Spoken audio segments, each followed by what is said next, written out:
The big boy is running again for the first time in 60 years. We know that you already know this, but like everyone else, we're just really excited about it. It's going to be a good week. This is Railroad Showcase.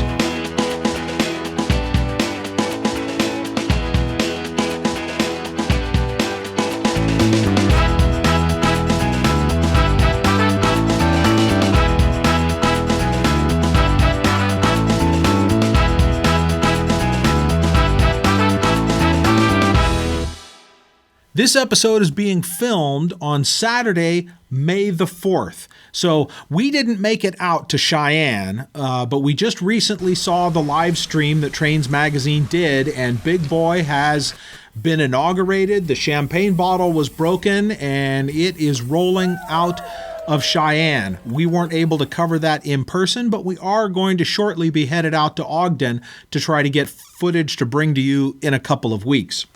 We want to review some of the great material that has been released by people who were on location. We'll get to that in just a second.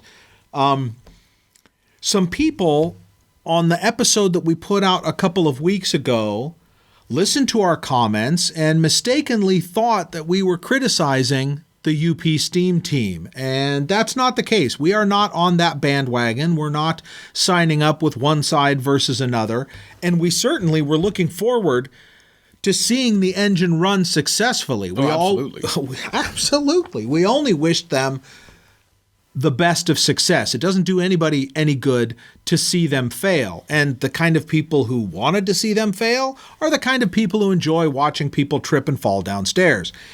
So what we were saying, though, is that we were surprised that they hadn't yet had a shakedown run at that point. And, of course, there's been a lot of talk back and forth on that subject. But so in the scope of human endeavor, any project that is complicated enough and big enough to be a years upon years project, and it has a set deadline, I think anybody that's worked on anything that big will agree that coming down to the final days before that deadline, 48 hours before doing a shakedown run, less than 48 hours, is cutting things pretty close. And the only thing I was wondering was whether or not that was a deliberate choice, whether or not 3 years ago they decided, yep, the shakedown run is going to happen a day and a half before, or did they get caught by unexpected surprises? And we don't know. We probably will never know, but it's always a matter of curiosity as to what they're really thinking. Frankly, I think it wasn't quite down to the wire as much as it looked like on the outside of the shop. I think they had things well in order, well in advance, and just from the outside to the spectators, it looked like they were really coming down in the 11th hour. Well, and when it comes down to it, all that really matters is that it was a successful run. Yes, we're looking forward to that. There's a lot of footage that has come out from those initial shakedown runs and from what happened yesterday and just this morning. We're going to go to just a few of our favorites on those. The first one is from a YouTube channel called MichaelLovesTrains, and he posted this gorgeous run by. His long lens gives us a good long look at the engine as it's moving towards us, and it gives just a hint of the articulation as the front engine is just a bit out of alignment with the boiler. But of course, for me, the best moment is the sound of that deep-throated whistle.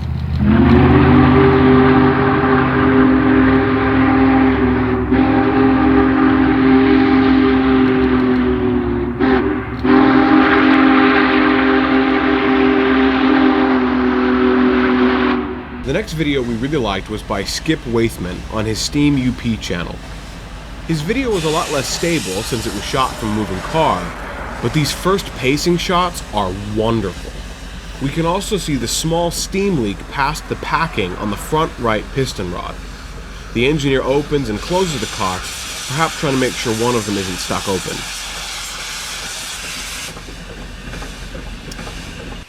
And then yesterday, Jim Wrinn, the editor of Trains magazine, shot a live stream video to Facebook from within the shops. This is the kind of instantaneous, behind-the-scenes view that could only have been dreamed of 20 years ago. Of course, this is an amazing locomotive. They've got a lot of last-minute buttoning up to do. There's some sheet metal work yet to be done. And, thank you, Dick. And some other work. But overall, good-looking horse. And quite a monumental effort to get this done. And really amazing what the UP has done here. And just look at all the machinery here. The valve gear, the power reverse, the drivers, the pistons and cylinders, and of course the articulation hinge is down here, right underneath the locomotive. So it's quite a piece of work.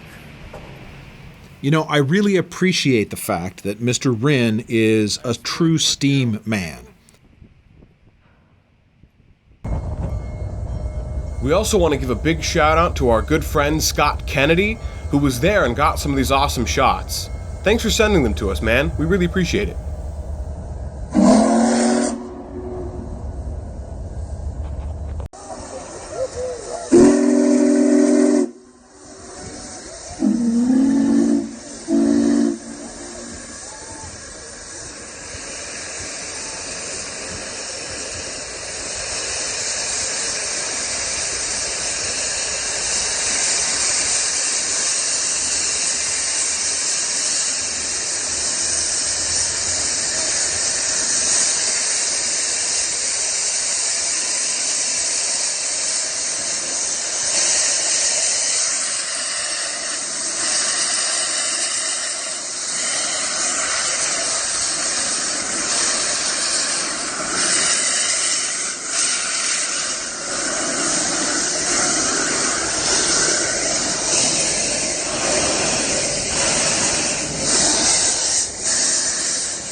There's information about this week's activities in Utah all over the internet, but there's a few clearinghouses that have some of the best material. The first place to go to is spike150.org, and this is a consortium of a lot of entities in Utah that have worked together for this big event, and they have all kinds of information listing both railroad, non-railroad, semi-railroad events, activities, and venues to go to if you happen to be out near Ogden or Salt Lake. The main page for 844 and the big boy is the UP Steam page at up.com/heritage/steam. And if you want to look at the history a little bit closer, then you can also go to UP's Gold Spike page, which is up.com/Golden Spike. And there's a lot of really good information and activities you can go through to get a sense of the history of what's happening in Utah right now. So the schedule as it stands at the moment has the big boy leaving today, and she's going to spend the night in Rawlins, Wyoming. Sunday, going to go as far as Rock Springs, Wyoming. Monday, going to be going from Rock Springs to Evanston, Wyoming. Tuesday, they're going to sit tight and hold in Evanston all day. Then Wednesday, the last leg of the trip, will be into Ogden.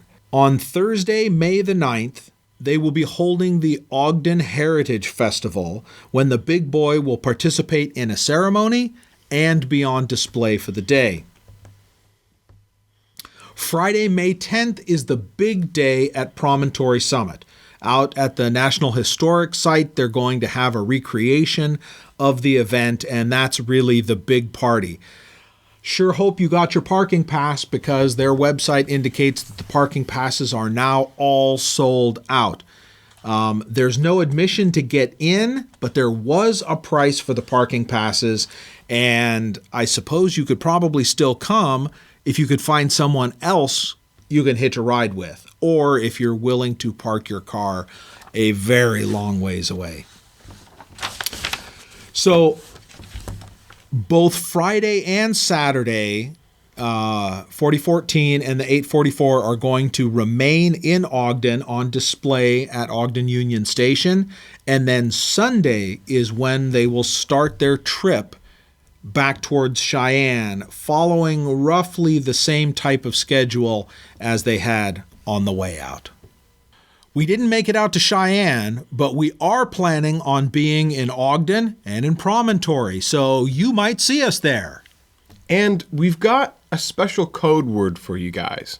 Central Pacific. Come up, say hi to us, and if you say that, Central Pacific to us, we've got some gifts for you. Everybody who comes up and greets us with the Central Pacific greeting will get a full year of Gold Spike membership to Railroad Showcase, and the first dozen people who come up and greet us that way are going to get a free DVD. Your choice, as long as there's choices to be had. So we look forward to seeing you. We really hope to meet as many of our viewers as possible in person. We know a number of you are going to be out there, and we sure hope we run into you.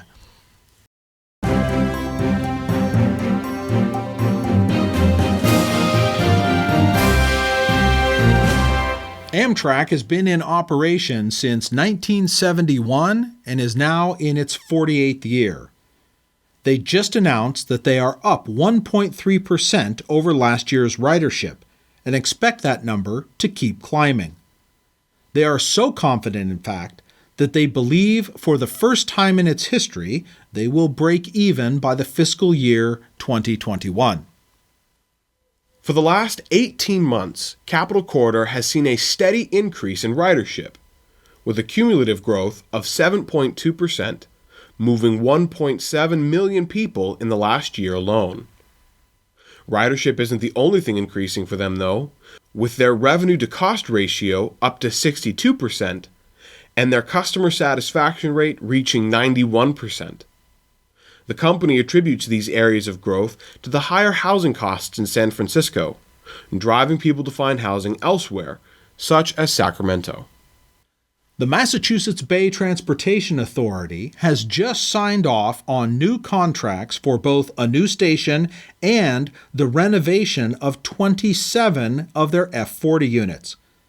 The station's contract was awarded to the A.A. Will Corporation for $32 million. They are set to start construction early this summer. The station will be an intermodal facility and will feature high-level platforms, canopies, communication systems, as well as maintenance facilities for the station. MBTA's general manager, Steve Poftak, said in a press release, "This is a key investment in our commuter rail infrastructure that will allow for faster boarding and improved access for people of all abilities." The Bay Area Rapid Transit Police Department swore in 6 new officers this week, making for a total of 19 this year, with the department expecting to easily go over last year's 24 hires. With arrests climbing, the last 2 years seeing a 56% surge, the BART PD is eager to see that those needs are met, offering incentives to try and encourage recruits to join straight out of the academy.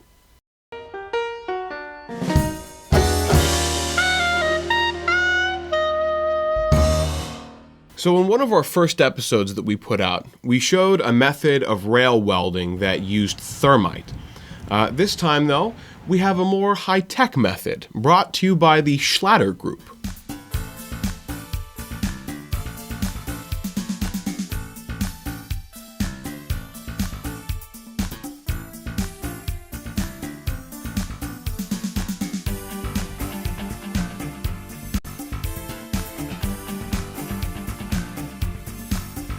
While flash butt welding, where they run tons of current through the rail to melt it, then kind of mush the pieces together, isn't a new technique, it's impressive to see this machine work, and this clip is from a promotional video the company made for it.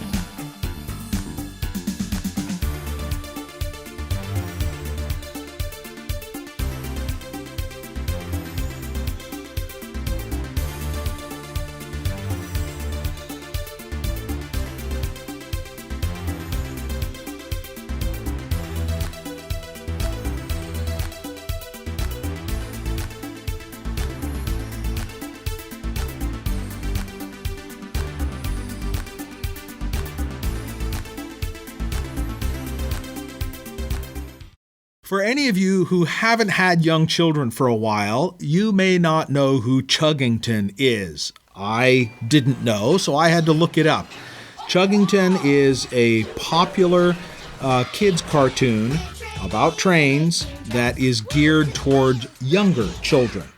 And not only is it popular in the UK, it has really caught on over in Japan, to such an extent that they have taken some of their streetcars and turned them into Chugginton's characters in a way that only Japan seems to be capable of doing.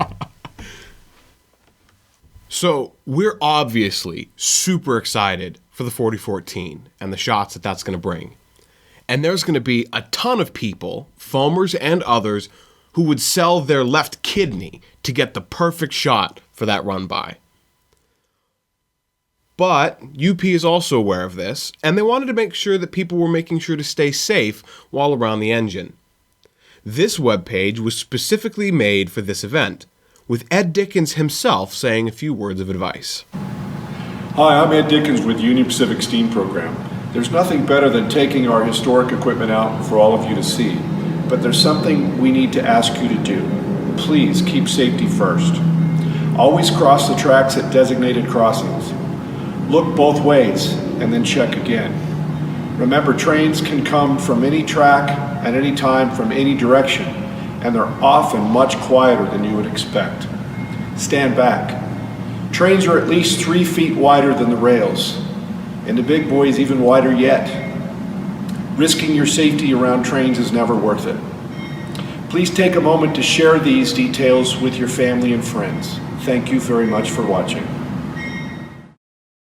So our final favorite find this week is a review of some of the astonishing aerial footage that Roger Hogan has shared on his YouTube channel.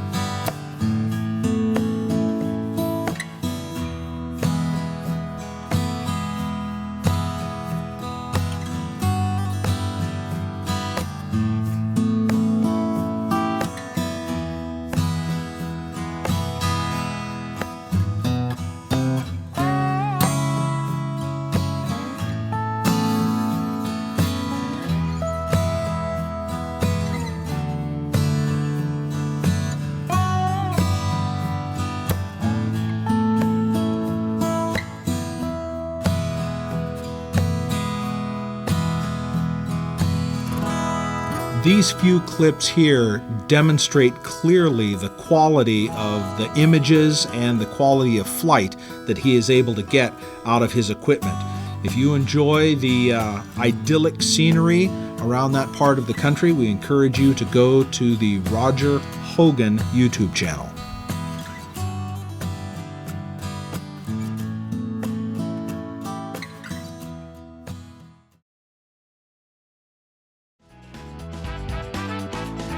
thank you guys so much for watching.